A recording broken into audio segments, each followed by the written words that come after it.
Assalamu alaikum wa rahmatullahi wa barakatuh, dear brothers and sisters, and welcome to episode 5 of the Convo podcast. We're going to be doing a bit of a news wrap this time around. We're going to be looking at a number of key news items that there's been some of which there's been recent developments and others that are sort of ongoing issues that we feel it's important to get our heads around and talk about, inshallah. And they are, one, the historic UAE and Israel deal, historic for all the wrong reasons, may I add. And then we've got the Yemen crisis, an ongoing civil war, a massive famine has been going on for many, many years now, and unfortunately sometimes it is swept under the carpet. And the third thing we're going to look at, inshallah, is the issue of the Uyghur Muslims, or the Uyghur Muslims in northern China, and the consistent oppression that they've also been facing. So we've got a number of issues to look at, inshallah. We're going to go through them in a fair amount of depth and detail, inshallah. And with that, let's open into our intro, and then we'll get into it, inshallah.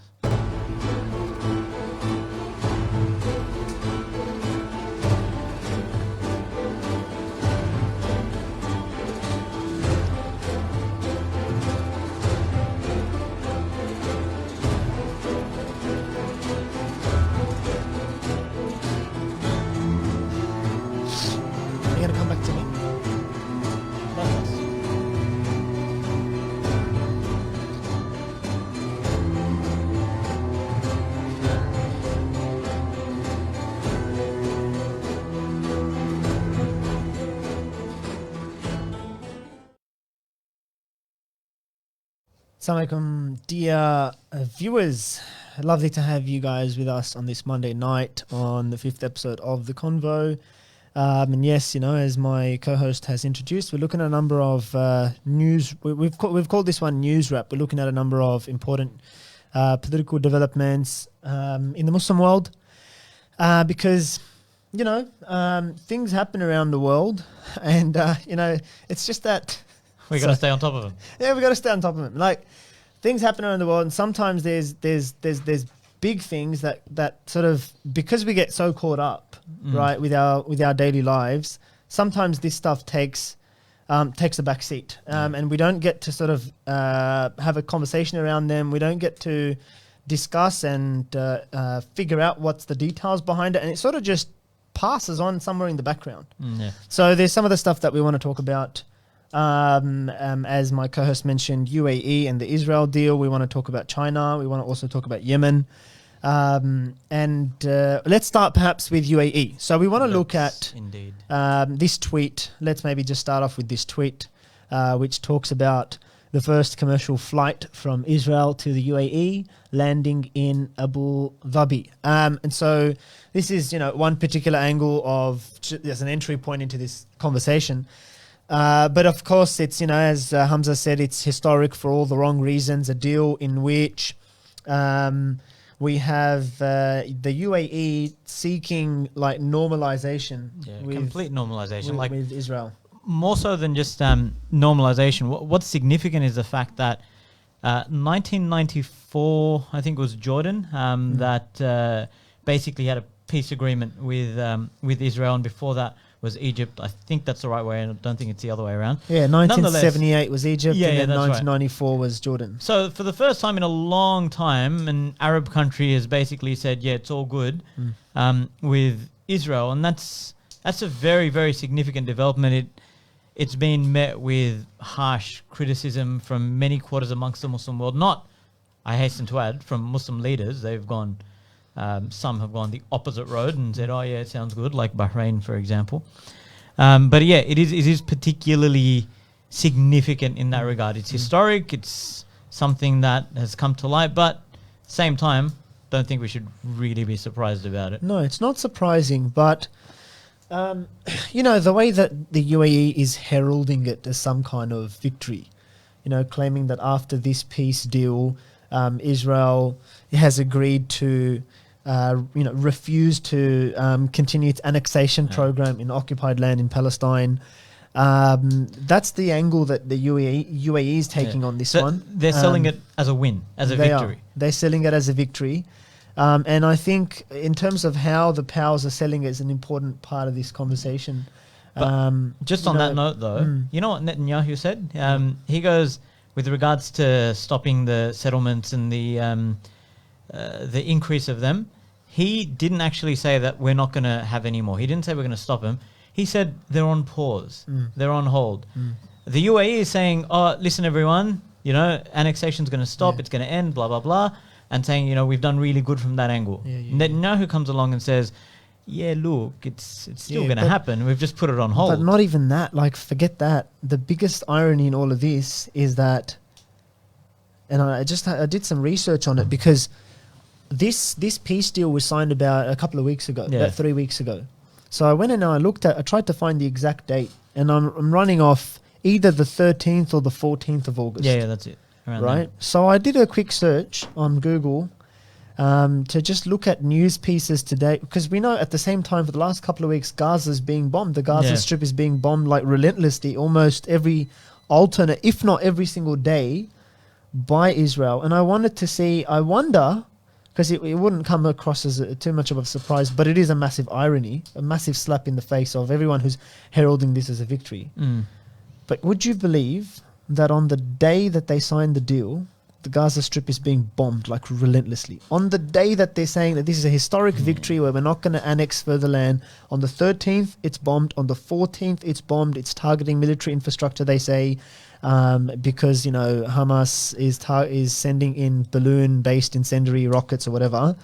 But just you can't make this stuff up. Like almost on a daily basis since then as well, for the last 2 or 3 weeks, the Gaza Strip is being bombed, and apparently the UAE has secured a historic deal where it's a peace deal. Yeah, peace going on whilst Gaza's being bombed. Right, and then Oman comes along and Bahrain comes along and throws its support behind it. So that's, I think. But does it really surprise you? No. Like, does it really actually surprise anyone that on the day that Palestine is being bombed, Gaza is being bombed, the UAE is making friends, shaking hands publicly and joyfully with those sending those bombs down? It's not surprising. I think we've just all grown up like hearing news like this. I remember when Obama became president. In his inaugural speech, he spoke about peace with the Muslim world and peace with specific Muslim countries. He mentioned Pakistan, an important partner in the fight against terrorism. And I remember thinking the same thing, because he went very soon after that speech to the university in Cairo. Yeah, in Egypt, yeah. And he was speaking about extending an olive branch. Yep. And literally, as he was talking, there were unmanned drones like dropping bombs in the northwestern frontier province of Pakistan. So it's just the massive irony of it. And you think, you grow up seeing these things, and you think when they stand up in front of the camera and they say, historic peace deal, this is going to change things forever. Like, who believes it anymore? Yeah. I really wonder who believes it amongst the people. And apart from rulers amongst themselves, they have a good chit chat about it. But even they don't actually have any hope for genuine peace. It's not at all. Obviously, it's all political show. Yeah, of course. But it's just, you're absolutely right. We've just been so ridiculously accustomed to betrayal of the highest order and so consistently that it's just not surprising. And some were like, oh, what the heck, UAE making peace with Israel. It's just, it's something so unexpected, so shocking, so surprising. But there's a few things to take out of it. One is that, first of all, it's not as though this comes out of nowhere. It's not like it's a vacuum. There's been ongoing, continuing talks, developments, cooperation, collaboration, all of that happening from well in advance. And this is just the public showing of that now. It's not like it comes out and suddenly something's happened and moves have been made and now suddenly they want to have this agreement. Do you think, let me ask you something. Do you think there's anyone amongst the Muslims who would herald it as a victory? Like, who would say, yeah, you know what? There's the victory in this. Oh, I can't for the life of me imagine that any Muslims with a genuine and sincere care for the Ummah, for Islam, could actually say that, you know what, this is all right. Oh no, man. There's got to be Muslims out there that say it can't be, man. It yeah, can't be, because like, we're not on the same page on everything. Okay, like there's but- Muslims with different views but on everything. It's Palestine, bro. Like it's the big thing. It's the big one. Still, Like, man. like I just wonder. Do you reckon there's Muslims out there that say that this is there could a be, step, an important step forward in, because look, the way they're pitching it, Yeah. right, is that they're not going to be annexing further land, and I don't know. It's gonna look, the ones who may possibly say that it's not that bad, they'd have to, in my estimation, come from the angle of like mitigation. Like this is just harm minimization. They can't be saying that this is actually like an outright good thing. Like, no. unless you're like, you know, amongst that political class, for example, you've got some vested interest in or whatever, like then I can't for the life of me imagine genuine, sincere Muslims saying that this is actually okay. The only possible angle, if you're being super sympathetic, could be that it's minimization of harm. But I'll tell you even why then, I'm like- asking. I'll tell you why I'm asking, because you know, you watch this stuff, right, incredulously, and just sit there and you just watch it and you think, what is this guy saying? Like the foreign minister of UAE, Yeah. Karkash, right?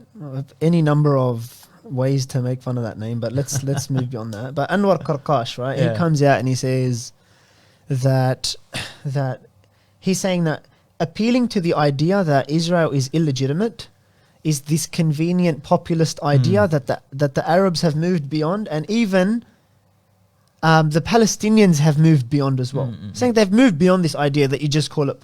And you sit there thinking, what are you talking? How disconnected could you be, right? Because if you look at the people, like let's look at some photos of how people have responded. And just like, this is apparently the Arabs and the Palestinians have moved beyond the idea that Israel is an illegitimate state. Burning effigies of the Crown Prince, right? I think, you know, You've got, what else have you got? Photos of like people protesting in the streets. You've got effigies of Trump, of Netanyahu, right? People burning in the street. Protests in the heart of Palestine. Protest in the heart of Palestine. What does that say? It says Kha'in, traitor. Yeah. Like talking about the treachery, talking about the betrayal that this is.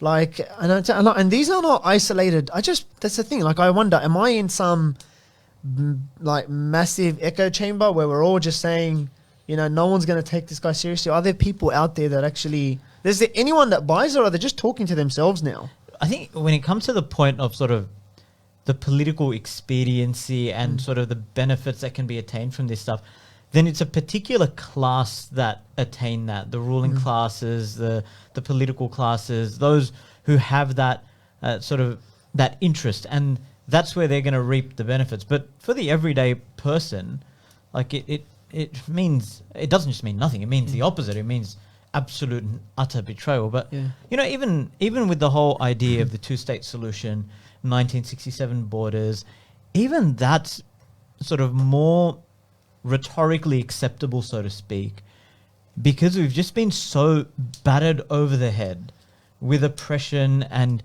consistent degradation. Rhetorically acceptable to some people out there. Obviously like not actually acceptable. Not to us at all, right? But like to some Muslims, to some in some circles, I might say, oh, look, you know, 1967 border, it's better than nothing. It's better than them going and going. But it's just the fact that we've been so relentlessly bombarded, like literally and metaphorically, that we got to say, all right, look, 1967 borders is better than nothing and better than now. But what we don't realize, what some of us, I think, don't realize is the it's better than nothing logic is what's gotten us to where we are. Absolutely. Just keep, you know, giving and taking, right? And now this deal is also better than nothing. Yeah, it's better than nothing. And the next deal will be better than nothing. That's it. And it'll just keep going and going. I think the point about, again, it's not a surprise, not just with UAE, but then with Oman and Bahrain, like as if, you know, when they throw their support behind UAE, it's as if there was some great sultanate bastion of Islamic legacy. Because Oman's like, yeah, man, I'll give you my thumbs up as well for this deal. But bro, everyone's like, yeah, we weren't expecting anything better from you either. Like Oman, Bahrain, and you know, people start in the West now questioning. There was a Michael Gavin, I think, or Gavin, right here from the American Enterprise Institute, who was talking about how people will now start to look at, and I was a little bit irked at the line he was taking. Yeah. And I'm annoyed that, obviously that people are going to start to take that position now, but it's inevitable, right? People in the West. He was saying that, you've got some commies in the West, and you've got some, like people, Muslims in the West, that think that they're more Arab than the Arabs. They think they're more Palestinian than the Palestinians. But look at the Arabs themselves. The Arabs themselves are saying that, we need to recognize Israel as a legitimate state. So those are some of the voices. Let me ask you a question. So UAE said thumbs up with Israel, right? Who do you reckon could be next? What do you reckon could be another shocking announcement of another Arab state, quote unquote shocking, coming and saying, you know what, Israel, we're good with you too? I would say some of those countries that we've mentioned, like some of the countries that have been very quick to throw their support behind UAE, like Oman, like Bahrain. Bahrain is one that's been consistently spoken about. Get this. Maybe Tunisia, Morocco, I'd chuck those in as well. Sudan as well. They were saying that Sudan could possibly... Not that anyone cares, but maybe some of those tools will follow. Netanyahu said, he goes, and there's two really important sort of statements that were mentioned that just, again, it's no surprise, but it just points the spotlight back to where we know this underhand stuff is happening, where all these insects are festering and meeting, right? That's what they are, nothing more. They go that Netanyahu says that there are, in fact, I've got the quote here. He goes, there are, quote, many more unpublicized meetings with Arab and Muslim leaders to normalize relations with the state of Israel. It's no real surprise, right? Yeah, but it's coming from the horse's mouth. So as this is happening, God knows, Allah knows how many other traders are sitting in rooms discussing how to further sell out the Ummah. And like, even with this deal, Netanyahu mentioned that one of the leaders of the Mossad, their intelligence agency, was like in and out of the UAE for like a year, right? Dealing with this background stuff. That's one. And then Jared Kushner, the son-in-law of Trump, who was apparently instrumental in facilitating this kind of deal. I don't know how true that is, but whatever. Maybe they just like to take credit because, hey. But he said that we hope that the next states to take this kind of step will emerge in the coming months. Yeah, and they've mentioned some Gulf states from which they're anticipating that support will come. Speaking of Jared Kushner, he... it was just a massive photo op for him as well. Yeah, he photobombed the deal. He said, this flight, the tweet that we mentioned. God. He photobombed the deal of the quote deal of the century, because Israel's here and UAE is here, and Israel's first flight to the UAE. Yeah. And Krishna's like, hang on, guys, let me just jump on this one because I want to get my name in there somewhere. I got a plane to catch, fellas. I got to get on this everyone's for their own interest. Like Trump obviously is desperate for, a foreign policy victory in his name. That's it, especially prior to elections. And he's always wanted that deal of the century to come under his name. Netanyahu, likewise, with elections looming, he's got corruption charges against him. So he wants to be known as sort of the diplomatic victory. A third Arab country has recognized us, so it's a diplomatic victory for him. And then, of course, UAE's got some interest. Yeah, I'm not too sure, but economic interest, I imagine. There's massive trade potential. Like, I was reading that within hours of this deal being announced, there was... massive corporations from both Israel and the UAE were in contact with each other of how they can do business. There's investment, there's trade, there's potentially tourism, there's health. Healthcare is apparently a big one. Apparently, Israel's also an expert in cybersecurity and so forth. And so technology. There's a lot of to and fro, especially because the UAE is one of the more developed economies in the Gulf region, one of the more wealthy ones, one of the more developed ones. So it seems like there's a fair bit that can come out for the UAE. Economically as well. But just on the point of that flight, we mentioned Bahrain. It was like all good. They've also said that they'll allow flights over their airspace, so green light from there. But interestingly enough, Saudi has also, in fact, Saudi green lit this flight to go over their airspace. So baby steps, right, for Saudi. I'm sure there's backroom dealings going on there as well, no doubt. But now saying that, you know what, Israeli commercial flights can fly over Saudi. I think Saudi of all countries, like like no, that's one country that I think you can say without a shadow of a doubt would be keen and eager to follow in these footsteps. But you know what? That's the one where I imagine possibly for some, not for all, because alhamdulillah many Muslims are able to see beyond this guise that Saudi puts up. But some would be like, whoa, Saudi, like Saudi, like you know, guardians of the mosques and so forth. Saudis, you know, they're cooperating. Surely they can't do that, but it's gonna happen. I reckon it's just a matter of time. It's gonna happen.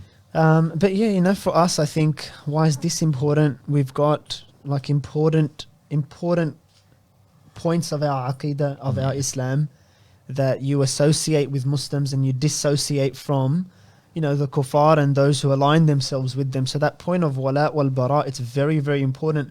You can't expect, we've learnt over time that you can't expect anything but betrayal from these rulers. And, you know, if anything, instead of like calling out to them and trying to be a part of this international framework and infrastructure that supports the oppression, we should have our own indigenous voices, you know, where forbid the evil where we hear it. Yeah, these developments aren't going to stop because we hold one protest in Lakemba. Like, sure, the deal's not going to be cut off because we do that. It's a principle. But it's a matter of principle. Like, you don't watch every single development from 1967 or 1948 to date and say, you know what's me raising my voice going to do? Whatever, let's just let it slide. Imagine those who came before us had that attitude where they were like, you know what, we got to let it go now. We got to just imagine every generation has slightly less of a voice of resistance. What would then occur with our children and children? Like, we just lose. Yeah, and I just think, you know, I had the fortune of being involved in some of the activism within the scene in Sydney with the Hizb, with Hizb ut-Tahrir from an early age, right? From a younger age. And I think, you know, because of that, I sort of woke up to some of the realities around the world. And I took a voice and I took a position, and I've sought to structure my life in a certain way where I dedicate some time to. And I think that's what I think gives me meaning in my life, right? And inshallah reward in the hereafter. But I wonder for my kid, like he's growing up.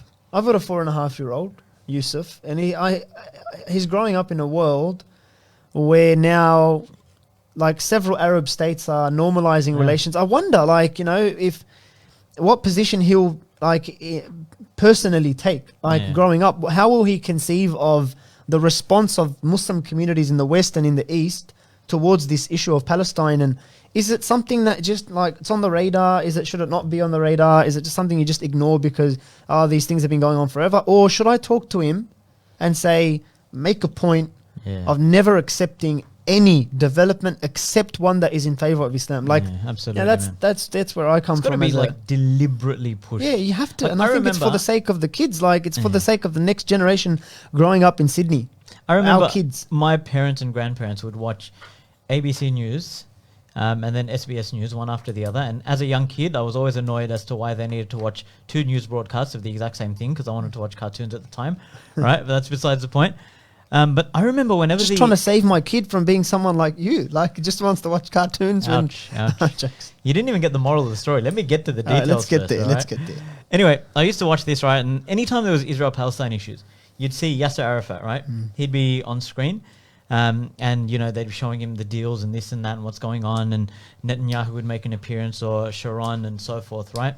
Obviously many, many years ago. And I just remember that my family would be watching it, parents, grandparents, and they'd be like, you know, just cursing Israel and saying this and that, and they're just criminals and whatever. And so in my mind, even from a young age, I always had this image of, even though now I know that there was political compromises made and he wasn't at all the actual good guy, but Yasser Arafat for me was the good guy because he represented the Palestinians. And those guys that I saw on the news that were from Israel, they were the bad guys. Like, I knew that intuitively as I was growing up, but that was only because of exposure. Now imagine we limit the kinds of exposure. We just lose our connection to these critical issues that need to remain close to our hearts. Yes, there's a voice in the Muslim world in which, you know, Muslims in the Muslim world need to keep the resistance alive physically, but I think Muslims in the West need to sort of keep the voice of resistance alive as well. And it's an Islamic obligation. We've got to do it. Allah subhanahu wa ta'ala commands that we enjoin good, forbid evil, and we speak out against this kind of injustice. It's critical from an Islamic point of view, also from a principled moral point of view. We've got to keep doing it. So that brings that segment to an end. We might look at Yemen.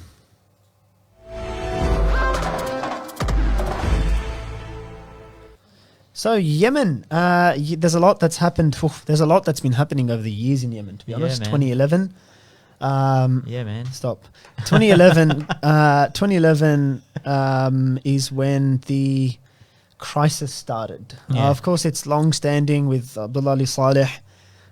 He was one of those. He's from that class of your The Mubaraks Mubaraks, and your yeah. Gaddafis who've been there for 3 or 4 decades. I think he was supported there by 33 years. 33 years, right? Yeah. Has been in position, supported by the British. Don't you get tired of that, like, betrayal going on for that long? Oh, I think you get tired of the used betrayal. to it. It just becomes a slave mentality of just serving the needs of your It's master. like, imagine him looking at his calendar. All right, so today I've got some betrayal on the agenda, followed by some more betrayal 4. 33 years of it.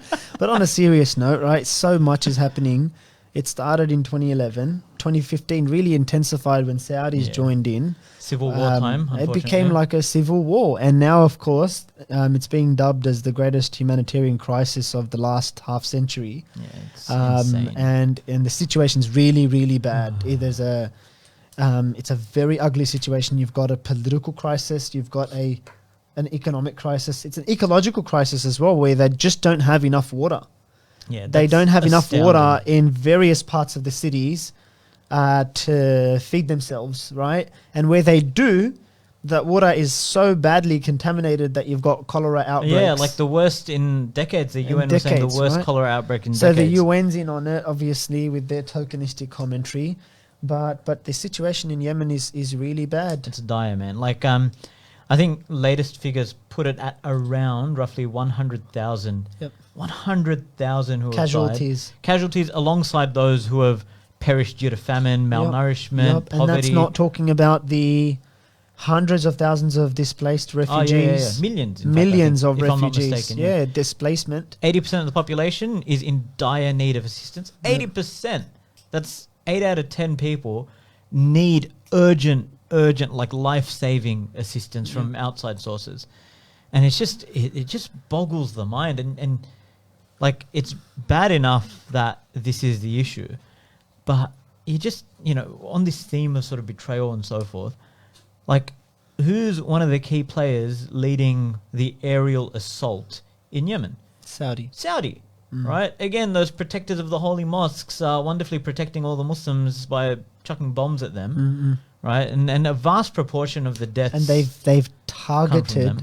and I don't know, like untold massacres. Yeah, it's Saudi is ridiculous, responsible in Yemen for untold massacres. It's targeted hospitals.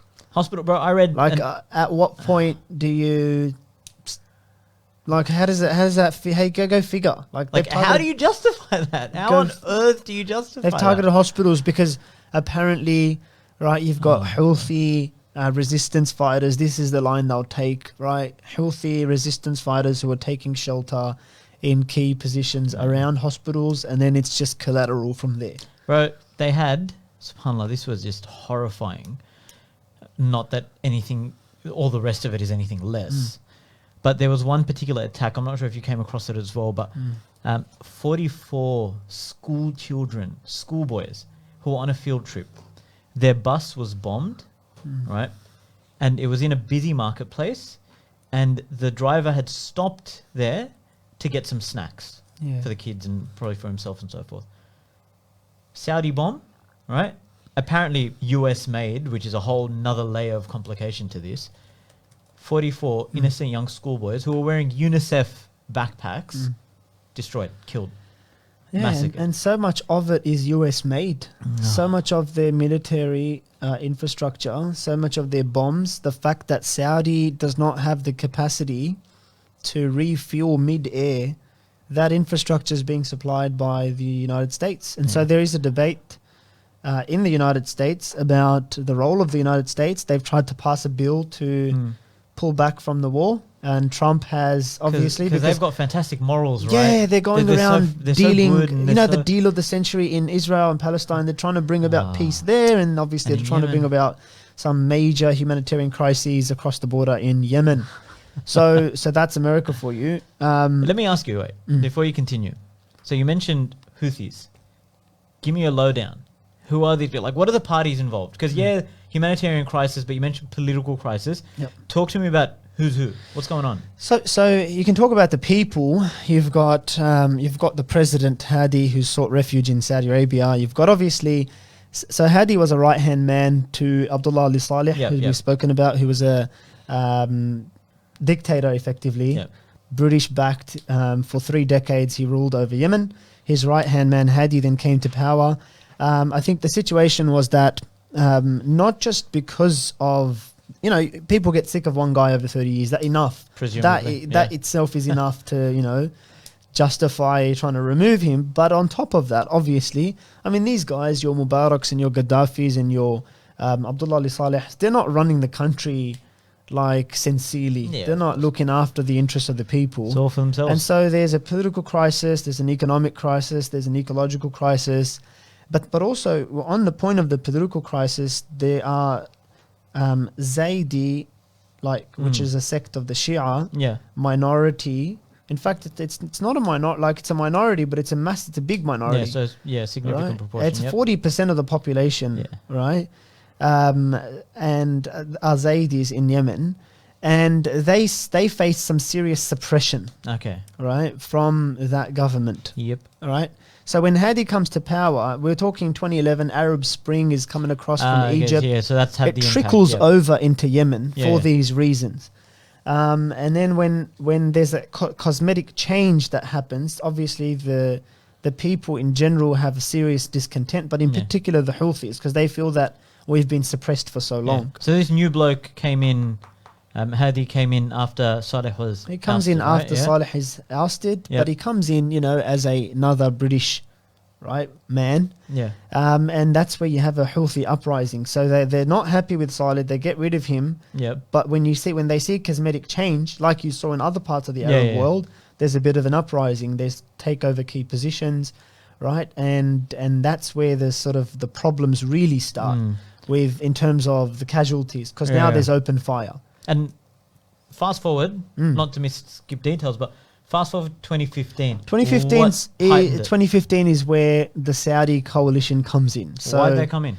What's their business here? So we've got a coalition of UAE, Bahrain, Kuwait. We've got Egypt, Jordan. Some of these countries left eventually, like Sudan, Qatar, Morocco. They grew a stepped conscience, back. did they? They grew a bit of a conscience. No, it was about their interests, right? Of course not. But we've got these parties here. Essentially, we've got a tussle between Saudi Arabia and Iran. Iran's supporting the Houthis because... Where does Iran come into Iran this comes from, into bro? it because you got to seem more convincing than that. But Iran comes into it where... Surprise, shock. No, it's because of the Shia-Sunni divide, right? Okay. And this is something I want to talk about because I think it's exaggerated. I think, and it's a big claim here. Whoa, no. But I think that the Shia-Sunni divide here in Yemen as the core reason of the conflict is kind of exaggerated. Now, are you telling me that the Saudis aren't sincerely Sunnis Obviously. looking for Sunni interests? Bro, that is outrageous. It's outrageous, right? Given the history and the record of Saudi Arabia. But that's what they're pushing, right? They're saying, just to play devil's advocate here, they are coming across and saying, we have hostile people, a hostile group, the Houthiyyin, on the border of Saudi Arabia, supported by a hostile Iran. And if things get out of control, because Iran's obviously not admitting it, but it's arming and it's supporting the Houthis, then things could get ugly for a Saudi Arabia that wants to try and control more of the Middle East. And by Saudi Arabia, I mean, right, the US. The United States wants, through Saudi Arabia, to control more of the Middle East and the direction. Too many parties in this, bro. There's too Just many think hands. of it like this. Just think of Saudi Arabia and Iran. Yeah. Right? And think of the United States and... Saudi, Iran. Yeah. You got Saudi, you got Iran, and that's the tussle that everyone seems to see. I think behind it is obviously you've got America. Behind Saudi. And you've got the UK, which is behind... Where did they come into this from? Just listen. I don't have enough hands for we this. We said at the start... that Abdullah Ali Saleh... Yeah. For 33 years, was a British-backed agent running Yemen. Okay. Don't forget, we're talking about Yemen here, right? All right. Don't get so too Yemen's lost. still involved in this. Yemen, right? You've got Yemen, and you've got Abdullah Ali Saleh for 33 years, a British-backed agent who is running, right? Now, America's habit all over the world, right? is that it's not happy with Britain having uncontested control over a particular Arab country. All right. If America can't control the interests and the strategic, political, and economic interests of a certain country, it wants to be able to sort of at least play a role. Okay. Yeah, fair enough. So Following you've got Saudi Arabia, right? So we've got Abdullah Ali Saleh supported by the British, and America, right, through Saudi Arabia, is trying to have a say.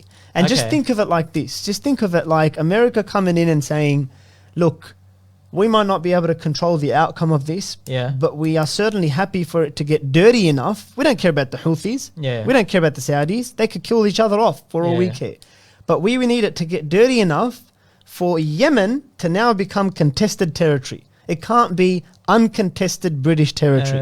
Okay, I see. Right? And so it gets ugly. But who cares about the humanitarian crisis, right? Yeah, throw 100,000 lives in there. Who cares about who cares about that? There are details to it, obviously. You've got the Houthis, specific Muhammad Ali, Abdul Malik, Hussein Badruddin. There's a specific Houthis with their own, obviously, right, interest and what they're talking about. And then it gets very messy with that Saudi-led coalition. Some have pulled out of it. And there's a Southern Transitional Council as well. There's like a secessionist movement where Britain says, okay, well, if I'm going to lose control of this crisis, then I want to insert a new party. And then they start the secessionist party in the south. Right, so it's a very ugly if I'm not scenario. mistaken, are also somewhat backed by the UAE. Yes, by the UAE as well. Which is also backing Saudi and the government. But the way I see it is it's regionally and then there's internationally. Right? There's a regional conflict and there's an international conflict. Can we maybe just have a look quickly at the video? There was an Al Jazeera piece that mentioned the world's largest humanitarian crisis isn't in Syria. It's in Yemen.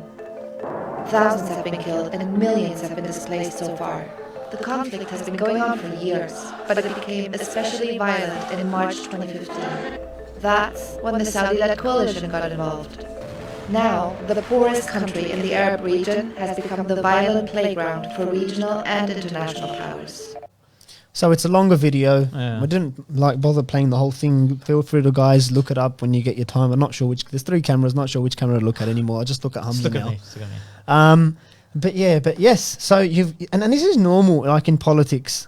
Like you're not talking about you and your neighbor had an argument over whether you're allowed to use fireworks in your backyard or not, right? As you do. I hope you're not using fireworks. It's not. I was trying to say it's not a regular Sunday evening argument, right?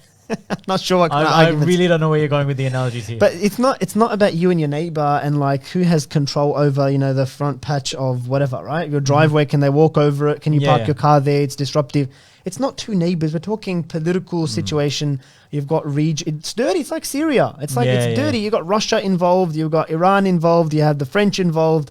You've got the USA involved. And of course, right, people are trying to pursue their own interests. So like that, you've got a British-backed agent who America's not happy with Britain having uncontested control, right? So Britain gets, so initially America gets involved by backing the Houthi in, and when they don't go far enough, they come back and they back the Saudis. And I think for us, one of the takeaway points is, right, the takeaway points is that America is happy to just swap sides. It's about political expediency. It's not just America. It's any one of them. It's any one of them will back anyone else who's going to do something in favor of them.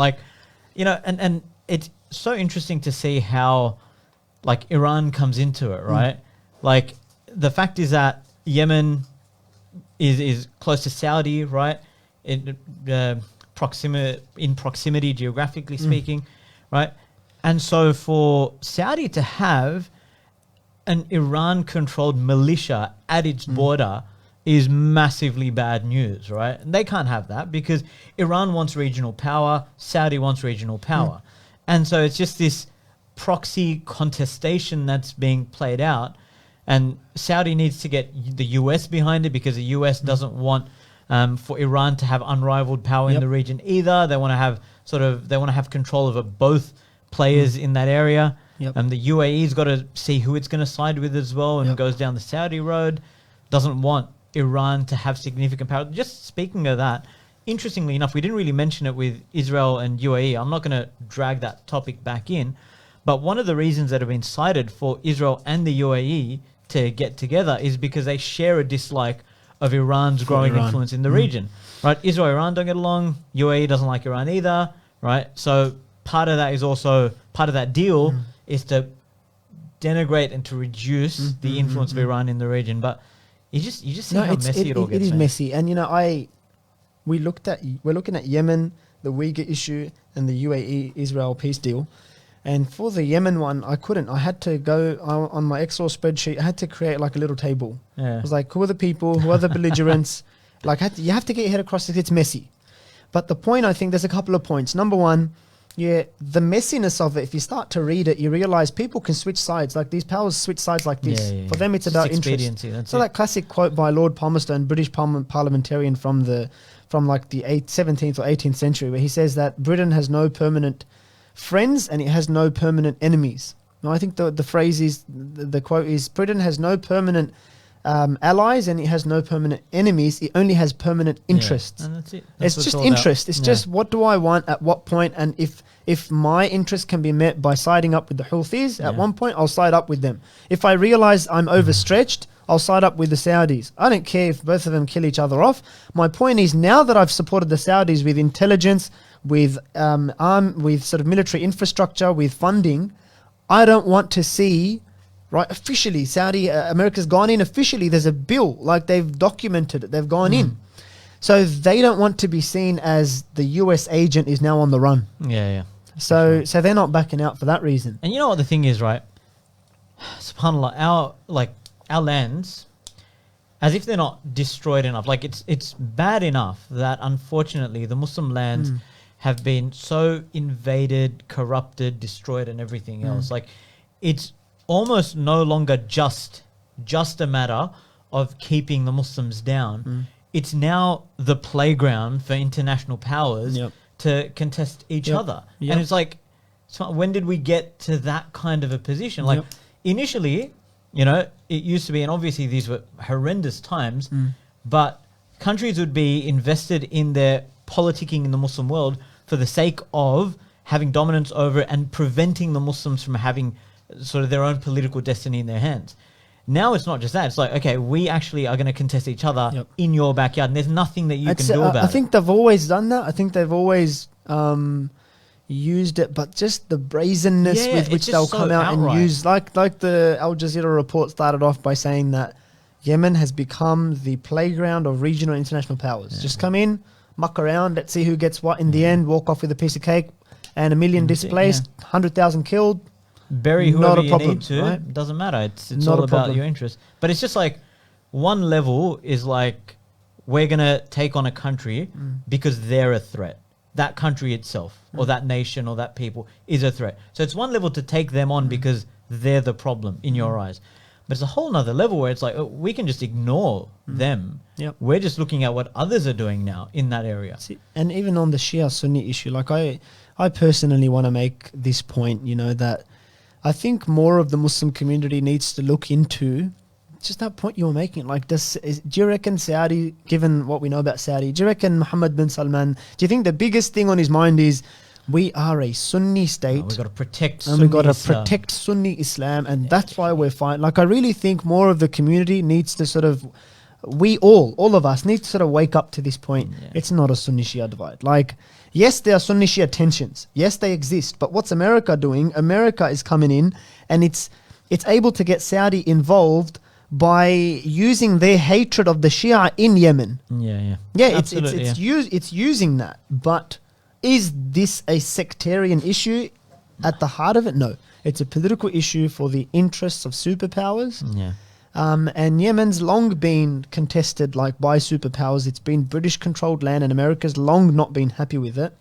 And now they have an ample, dirty playground for them to come in and sort of mark their territories. Let's not allow Iran to go unchecked here. It's the same story but paralleled, right? Couldn't care less about Shiism. No concern whatsoever. It's about their regional interests, their political interests. They'll throw under the bus whoever they need to. They'll contest whoever they need to for their interests, not for the protection of their people or Shiism or anything of the sort. It's, again, all about their selfish, exclusive interests. Yep. So there's some takeaways there. We want to look at Shia-Sunni divide. We really want to look at, maybe we get a chance to sort of look at these issues in more detail in the next podcast or in one of the future podcasts. But we might move on to our next issue.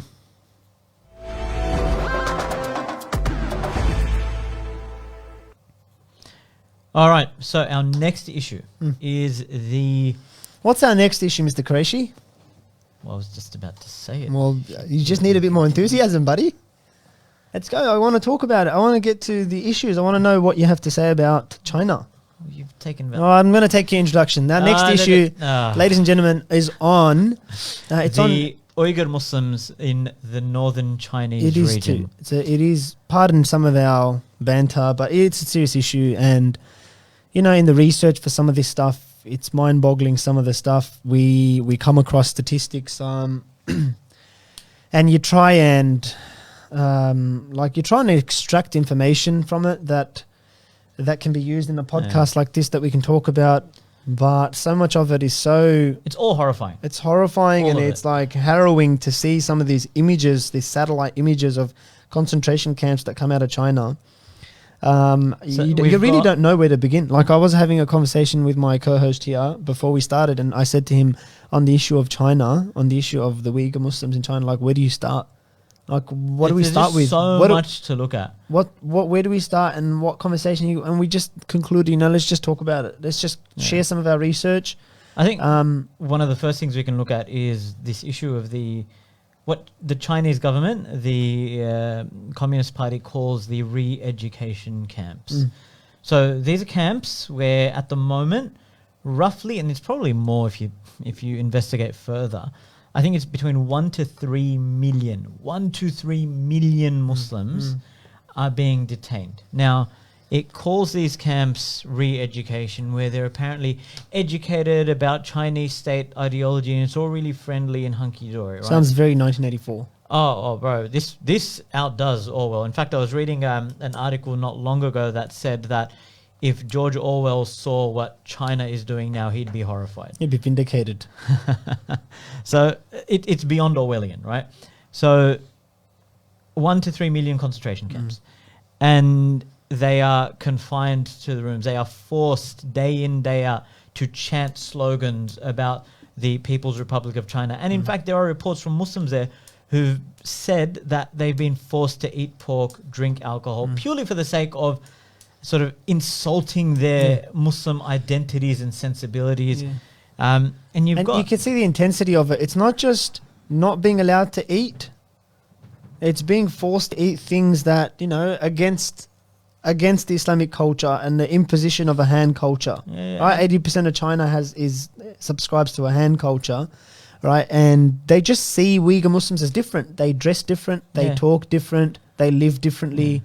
I saw a video online which was looking at how some of the public perceives, like the public. We're not talking about the government. We're not talking about the CCP. We're talking about the government here, the people.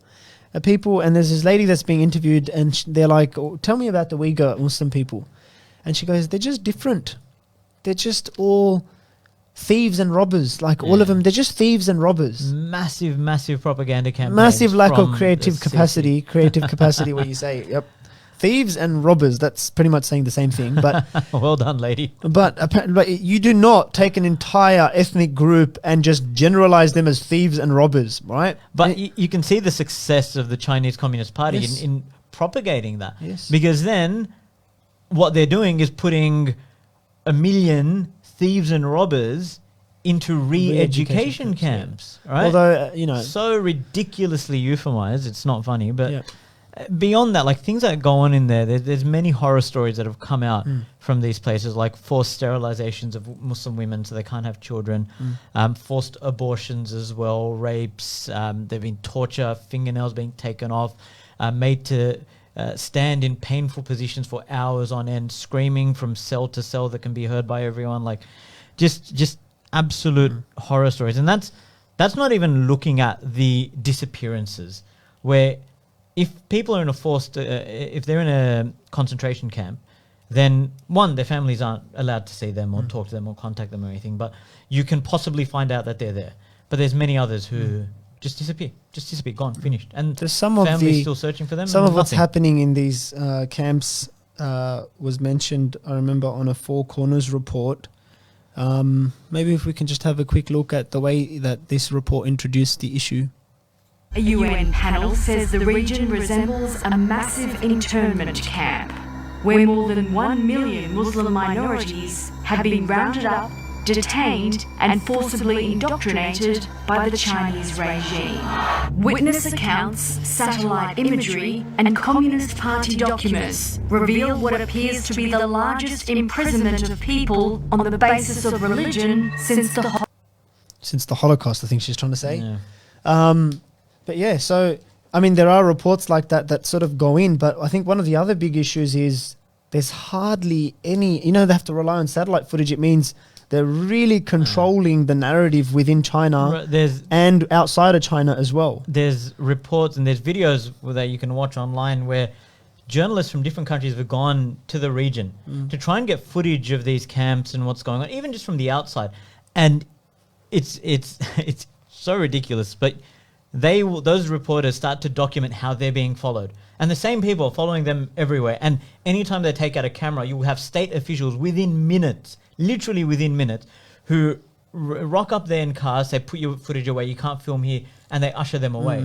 So it's very, very closely controlled. Any of the kind of footage that you find is like secretive footage. And then the footage that taken. comes out, which is not very detailed, because they're trying to get out the whatever information that can come out.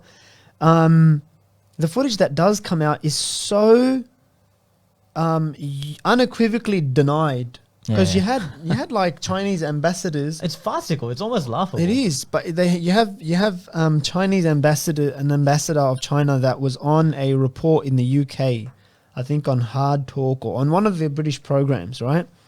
Not Hard Talk, that's an old one, but it was on one of the British programs. I can't remember the name.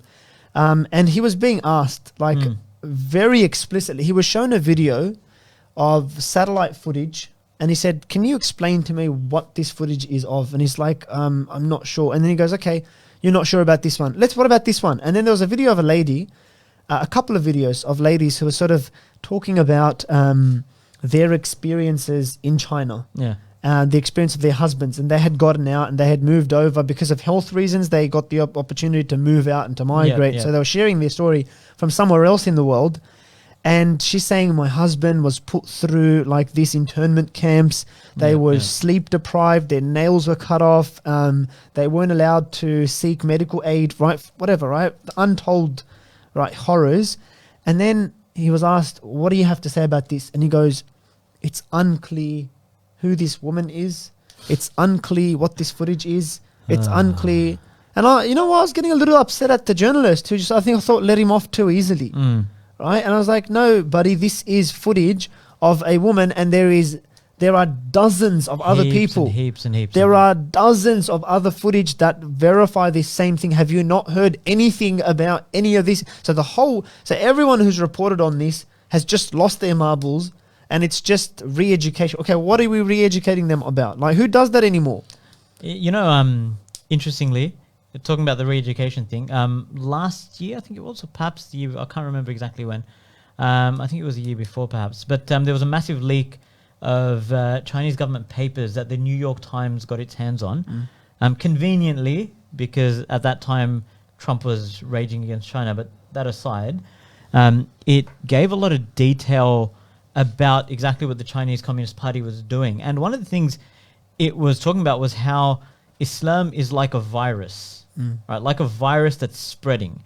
And that these camps and these measures are one of the ways to prevent the spread of this virus. Interestingly enough, soon after, they got another virus that they couldn't contain, and it's gone around the world. But that's the way that Muslims were referred to, as being infected by a virus.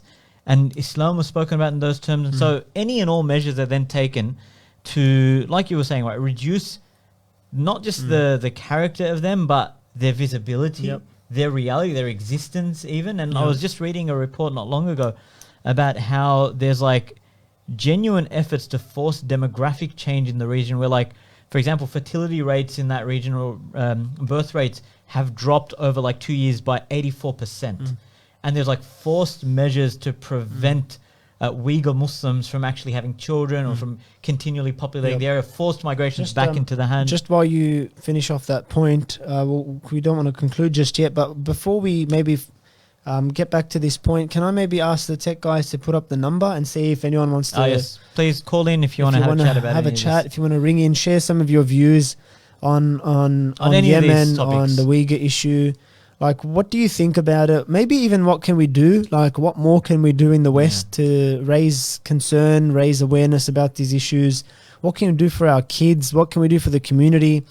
I think the obvious question on my mind personally has always been, what can we do more than, and inshallah we all do these two basics, but trying to sacrifice financially and then trying to make dua for our Muslim brothers and sisters who are going through, untold horrors across the world, Yemen, the Palestinians, and of course in China as well. Yeah. But we're just going to put our number up there. Please do give us a ring. We're happy to obviously keep the conversation regarding these matters going. Critically important issues. A number is, ignore what it says on the bottom left. It should say episode 5. But our number is on the bottom right-hand corner there.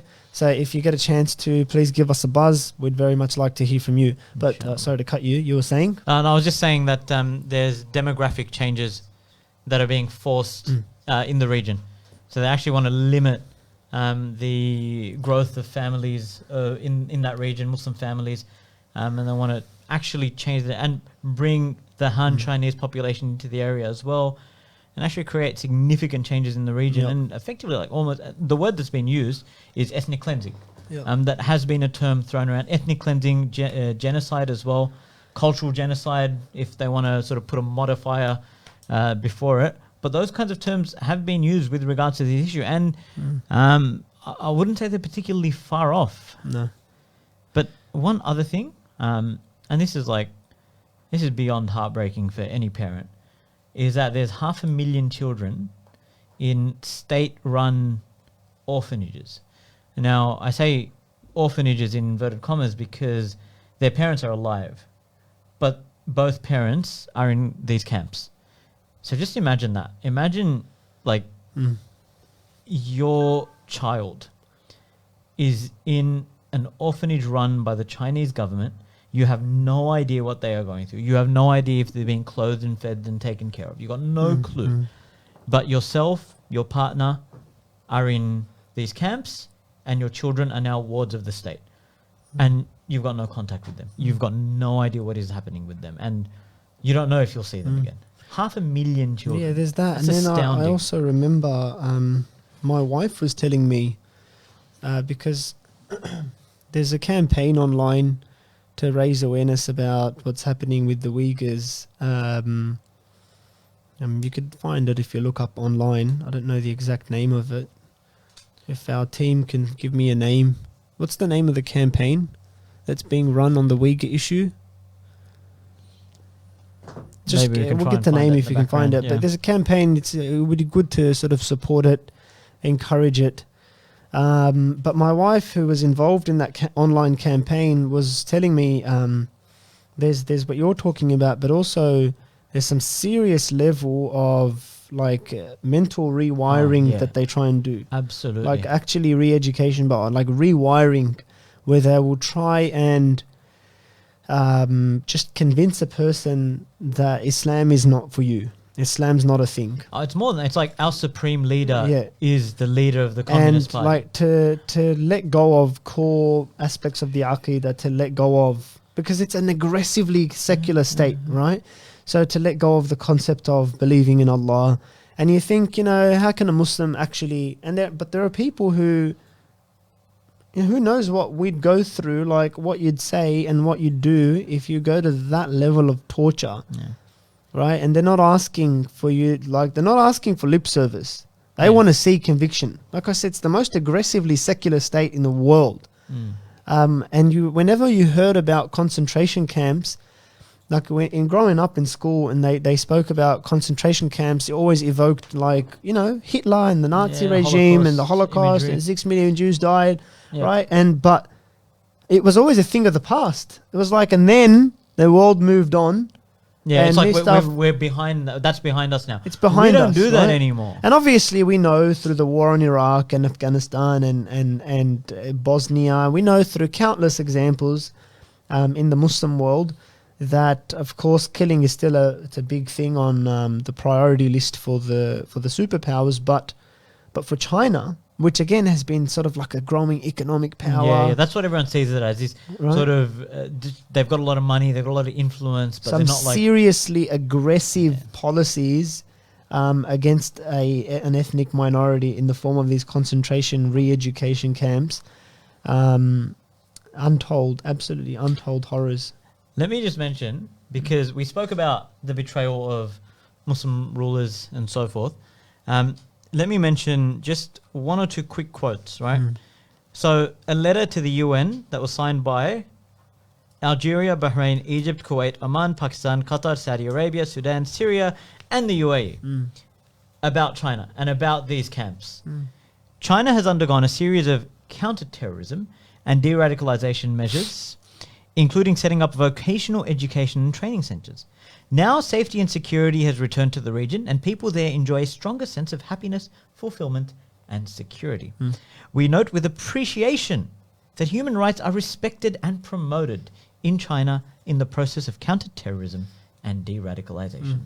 Thank you, dear Muslim leaders, Yep. for that. And signing on to that. wonderfully- And you get like a statement. leader like Imran Khan come out on the issue of Palestine, Yep. and he said that Pakistan will always stand for the Palestinians, and any peace deal has to be viewed within the context that makes the Palestinians the center of the issue. Even then, he wouldn't come and say Israel's an illegitimate state, but he'll say, "All right, we're on the side of the Palestinians on this issue, and we're always for Palestine, we're always for Muslims."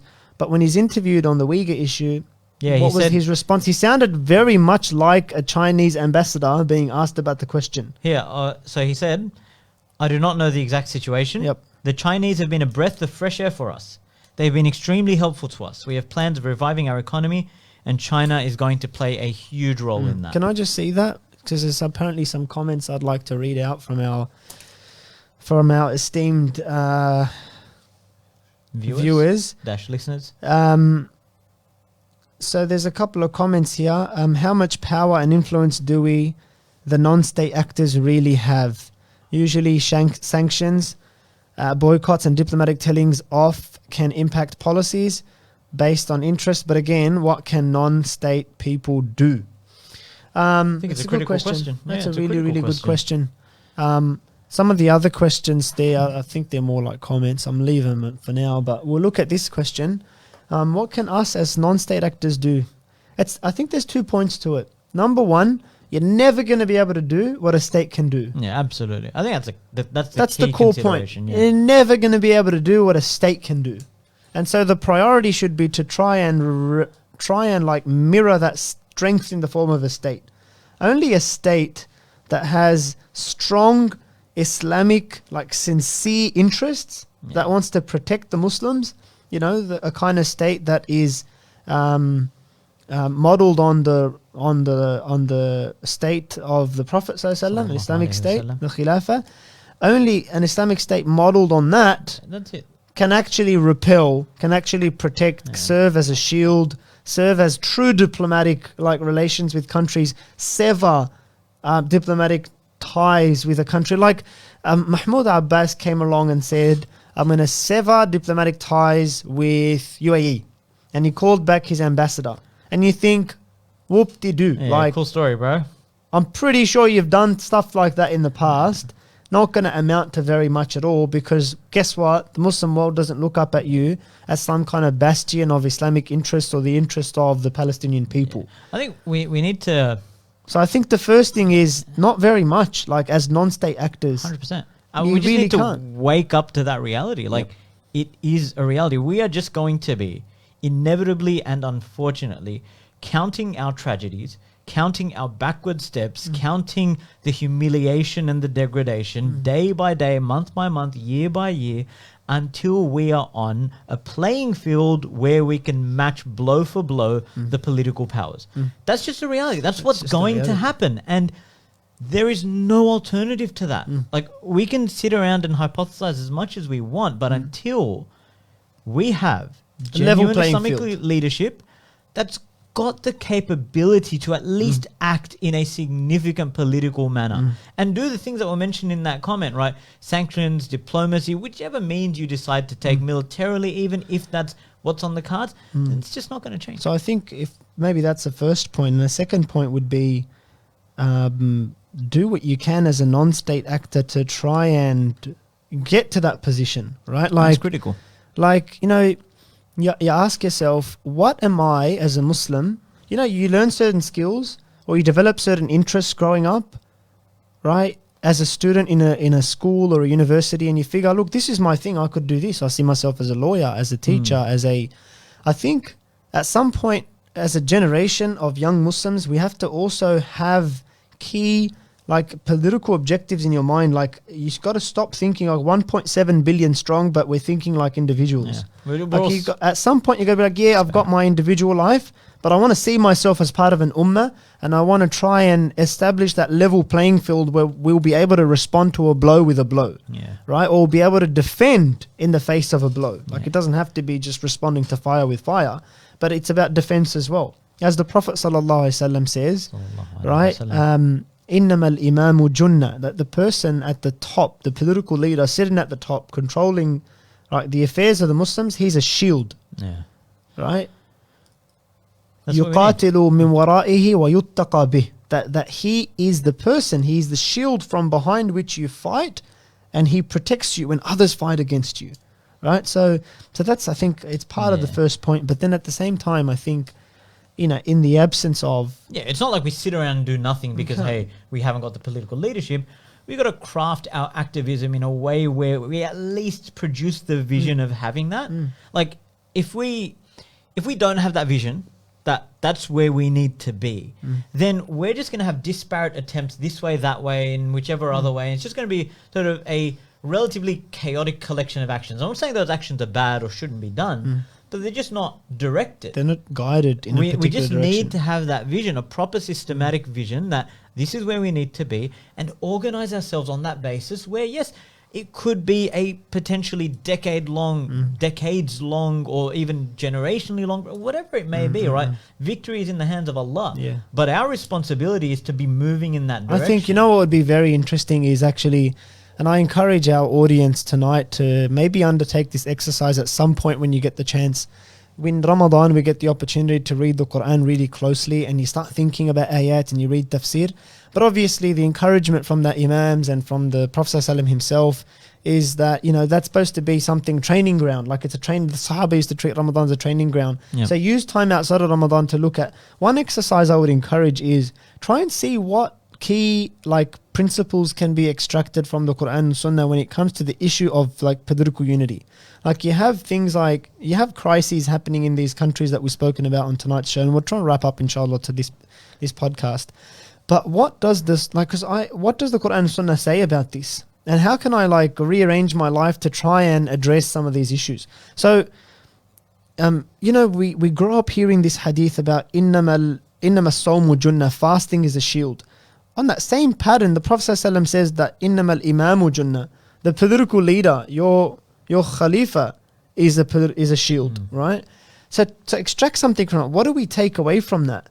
Like, what do we take away from the fact that Allah subhanahu wa ta'ala says, right, in the Quran, the tafsir of which Imam Qurtubi, he says in tafsir of a particular verse in Surah Al-Anfal, that unless you do what they do, meaning the kuffar, unless you bandy up and unless you group up, right, and protect one another, the kuffar are protectors of one another. Unless you become like that and protect one another, there's going to be fasad and corruption in the earth. And the crisis, that's what we see. the That's exactly what we see. turmoil, the displacement of millions of people, the killing, it all comes under that corruption. Yeah. And I think the solution to that, to answer your question, sister, is to take the advice, to take the commands of the Prophet ﷺ and Allah subhanahu wa ta'ala seriously when it comes to the political issues. We might wrap up on that note.